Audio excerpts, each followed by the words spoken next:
Сәлеметсіңдер ме, балалар? Ендеше бүгінгі сабағымызға көңіл бұрайық. Суреттер не дейді әдісі? Яғни осы суреттер арқылы жұмыс жасаймыз. Суреттен не байқадыңдар? Бұл қандай адам? Оның ойында қандай жақсы қасиеттер бар деп ойлайсыз? Қане, осы суреттер арқылы бүгінгі сабағымыздың тақырыбы не жайлы екенін болжайық.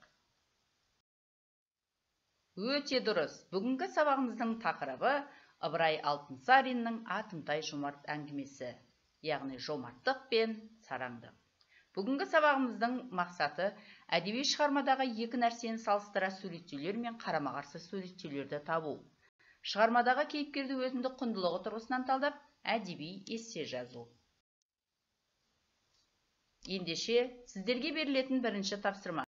Жомарттық пен сараңдық сөзінің мағынасын анықтап, осы сөздер қатысқан мақал-мәтелдер тауып, кестені толтыру. Яғни, кестеде берілген сөздер сөз, мағынасы және мақал-мәтел. Жомарттық пен сараңдық.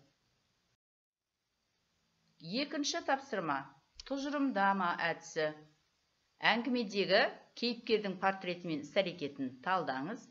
Өз пікіріңізді білдіре отырып, кейіпкердің іс-әрекетін шынайы өмірмен салыстыра сипаттаңыз. Кестеде берілген кейіпкер, кейіпкер портреті және кейіпкердің іс-әрекеті және шынайы өмірде. Дескриптор әңгімедегі кейіпкердің портретін анықтайды, кейіпкерлердің іс-әрекетіне екі мысал жазады, кейіпкерлердің портреті мен іс-әрекетін шынайы өмірмен салыстыра отырып, өз пікірін сипаттайды. Үшінші тапсырма. Құнды пікір әдісі. Оқушы сыни тұрғыдан ойланып, шығарманың құндылығын анықтайды. Әдеби шығармада көтерілген мәселеге анализ жасай отырып, өмірдегі шындыққа көзқарасын қалыптастыра отырып, адамгершілік, асыл қасиет тақырыбында әдеби эссе жазады.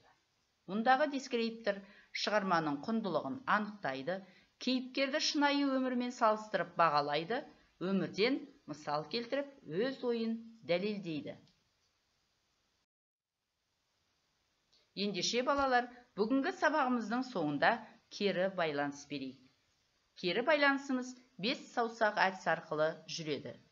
Бас бармақ басты мәселе. Бүгінгі сабақта ең құнды мәселе қандай болды? Балалы үйрек бірлесу. Мен топта қалай жұмыс жасадым? Кімге көмектестім?